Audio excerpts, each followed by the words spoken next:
So, tell me about yourself.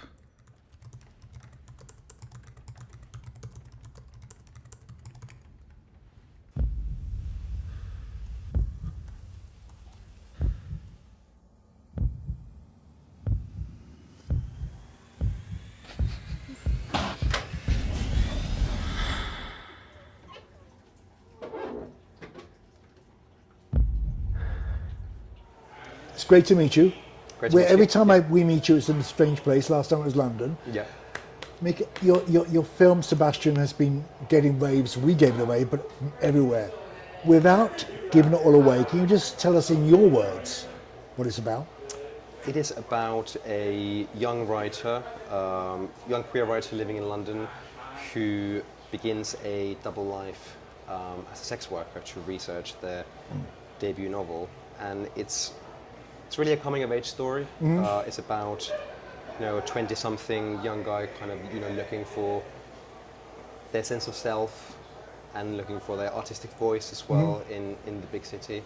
And it's also an examination of kind of the questions around who has the right to tell whose stories, the relationship between a writer's or an artist's life and their work.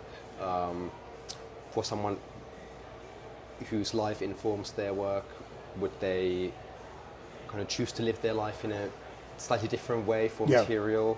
Do you need to have lived experience to write about something? Well, you do. Aren't you always told to write what you know about? That seems to be the dictum, but then again, I guess it's a very double-edged sword in the sense that storytelling is also so much about imagination, isn't it, as well, and empathy. And usually I say the question is, was this based on your life? But I don't say that to you. Where did the story come from? I think that the germ of the idea kind of started when,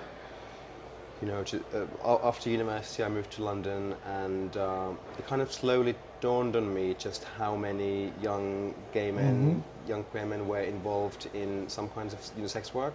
That was really, it seemed to have become quite commonplace and really simple because facilitated by apps and the internet. It was suddenly so easy for people to kind of casually maybe accept like a proposition on Grindr or something like that, and that kind of boundary was much less clear in that sense. I was really intrigued to look at a character for whom sex work was a choice rather than something done for lack of choices, which is maybe the way that we're used to kind of seeing sex workers represented in cinema as well, that it's a kind of a last resort or the only option. But I was interested in looking at a character for whom they have other avenues in life, but it's something that they choose. I want to ask you tactfully, did you do research?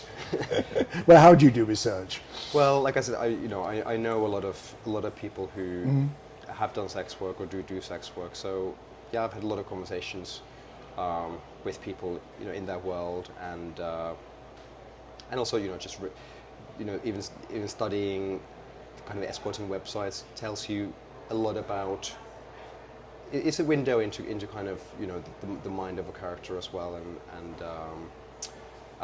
just kind of seeing how people talk about themselves as well, and market themselves. It's very much also a film about kind of the different kinds of commodification in today's society. There's a ironic parallel that I was also trying to draw between just the way that Max or Sebastian commodifies himself as a sex worker, and the way that he's commodified as a young writer by the publishing industry. This is your second film. You managed to get it premiered at Sundance. I mean, it's a great honour. No, that was amazing. Yeah. Right, Absolutely. Do you think it's on the back of the first film? Because the first film was at Tribeca, right? The first one, so it premiered at London Film Festival. London Festival. BFI, That's where we met. Yeah. But and you got nominated at Sundance, didn't you? Yeah, I mean, it was in the international, the World Cinema Dramatic Competition. Yeah. What difference does that make to you as a filmmaker? Well, I mean, it's a dream come true, really, to be included in Sundance. Of course, it really gives the film such a big platform. It, you know, puts it in front of so many eyes. It's, you know, and you know, opens lots of doors as a filmmaker as well. So it's. So, are you the only queer Finnish filmmaker? No, I don't. I think it was the case. It was pretty much the case when I made my first film. But now, fortunately, there have been others. But it's still, you know, there's still room for a lot more. I feel, for sure. Yeah, we'll get the movie seen in Finland. Shown in Yes. Fortunately, Finnish Film Foundation have been very, you know, great supporters of queer cinema and the work, and it's coming out in the fall. What's the rest of the journey for the film? Do you have a distribution? Yes. Good. Yes. So it's coming out in the US with Kino Lorber in August. Oh, right. Yeah. Great. So that's very exciting, and we have distribution in Germany, France, Spain, lots of countries. So you may be too big to see me next time. Well, it took a lot of tracking down this year to get hold of you, but I'm glad we did, and I'm glad the film is tremendous. And thank you. Congratulations on that. Thank you so much. You're welcome. Thank you. So, tell me about yourself.